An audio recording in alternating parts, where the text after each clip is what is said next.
and she is scared to death. What will happen if the king finds out? Perhaps I need to go back to the beginning and fill in some details to the story. Now, the story of Esther is a story about a Jewish girl named Hadassah. Say Hadassah. Hate to upset you, but the girl's birth name is Hadassah. Esther is her slave name, given to her when she was taken away captive by the Babylonians from her homeland of Jerusalem. Oh, y'all didn't hear what I just said. In the Bible, it says Esther. And you learn that when you learn the books of the Bible. But I hate to upset you that that was not her birth name. Her birth name was Hadassah. Esther is her slave name that she was given when she was taken captive by the Babylonians from her homeland in Jerusalem. Now, when King Nebuchadnezzar of Jerusalem laid siege to the holy city of Jerusalem and brought that country to its knees in defeat, he took away several waves of refugees out of the Jerusalem back to Babylon. And the first thing he did was to change the names of those people he had defeated. My brothers and sisters, in my study of world history, I've discovered that one of the first things that happen in times of war is that when one nation defeats another, the victorious one takes away the names of those people who have been defeated. Don't you fool yourself. Their names were not Shadrach, Meshach, and Abednego. That was their slave name. Oh, somebody, I'm trying to do the, can I connect the dots? Some of you might remember Alex Haley's book, Roots, back in the 70s. The main character was an African male named Kunta Kinte, who was stolen off the west coast of Africa and sold into slavery.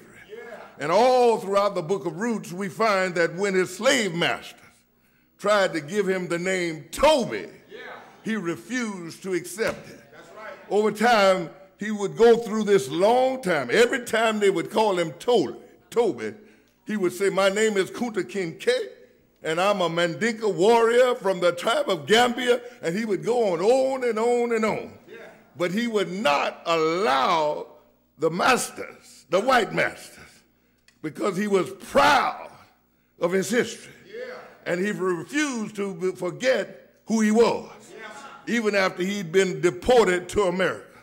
Lest we forget, the vast majority of us as people of color have names that have come from our slave owners they gave to our ancestors. Oh, somebody ought to help me here. I hate to upset you, but your name Bracy? Guess what? I did a root study a few years ago. My daughter, when she was at Howard University, did a root study and found out that my name was due to a white man in North Carolina who owned a bunch of slaves. And so we took the name of the master. One of the first things you learn in your history is that when you win a war, then you are and can change the name of those who are subject to you. Can I work this thing? The Esther story goes way back to the time in Jerusalem before the Babylonian king Nebuchadnezzar came through and Hadassah's parents died. Tidbits of history tells us that Hadassah's uncle, Mordecai, helped her through the traumatic loss of her parents. It was Uncle Mordecai who, when Hadassah lost her father and mother, took the girl in and raised her like a daughter. It was Mordecai who helped Hadassah during the deportation from Jerusalem to Babylon.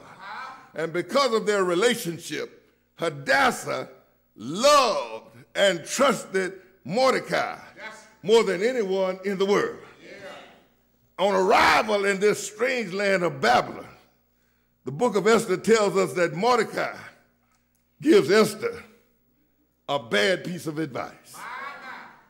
On arrival, ultimately the Babylonians would be taken over by the Persians. But on arrival in Babylon, Mordecai gives Esther the worst piece of advice. Mordecai tells Esther not to let anyone know that she was a Jewish orphan. All right. He told her not to tell anyone that she was a girl with a Jewish heritage. All right. Mordecai's advice to Esther was that she keep her Jewish identity hidden from everybody. Chapter 3, can I work this thing? Now, chapter 3 tells us that things were going on all right until Haman, an Amalekite, was honored by King Xerxes and given a very high position in the kingdom of Persia. Yeah. Right away, Haman is annoyed with Mordecai because Mordecai refused to obey an edict and put out by him that every man in the kingdom should bow before them. Haman finds out that Mordecai is a Jew. Yeah. And he's considered the highest insult that Mordecai would not bow down before them. All right. And so in his mind, I tell you what I'm going to do. I'm going to wipe out every Jew that is in the country of Persia. All right. Lord have mercy. Esther 3:5 says, when Haman saw that Mordecai would not kneel down, he was enraged. Yet having learned who Mordecai's people were, he scorned the idea of killing only Mordecai. Instead, Haman looked for a way to destroy all Mordecai's people, the Jews throughout the whole kingdom of Xerxes. All right. Meanwhile, Haman was feeding on the king's mind. Haman was dealing with the king, and he was trying to get the king to go against the Jew. Haman told him that, now, you know, them Jews are bad people. They are different people. They are people you cannot trust. You need to take them all out and wipe them out because you can't trust them. Haman convinced the king that the entire Jewish race in Persia was to be eliminated. And he proposed the final solution to take every Jew in the kingdom out and kill them. Now, my brothers and sisters, Mordecai started feeling the pressure. And he could see that this crisis was more than a little bit of crisis. That's right. Don't forget, he told Esther, don't let anybody know that you're a Jewish girl. That's right. And so Mordecai came, the Spirit of the Lord came upon him, and he turned to Esther and said, Esther, if you don't step in, we're going to be in a mess. Because I found out that Haman has this pernicious plan that he's perpetrating, that he's going to take every Jew in the kingdom out. And so Mordecai calls on Esther to intercede with the king. The only problem here, now can I work this thing? The only problem is that the king did not know that his new queen was a Jew. And Esther had no idea how the king would react or respond to the news that she was a Jew. To tell the truth, sister girl is scared to death because she knows that she's a daughter from the tribe of Benjamin. Sister girl is afraid to come out the closet because now this is a moment of truth for the sister. Does she reveal who she is? Or does she continue to pass as a Gentile when deep down in her heart she knows she's a Jew? Can I step in Esther's head just for a moment? Can I step in her brain just for a moment? I believe that Esther likes being queen. But to become queen, she had to forget who she was.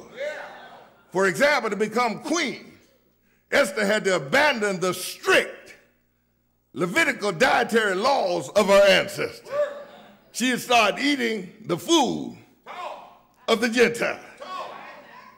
Sister girl was raised on the Levitical law that you did not eat pork.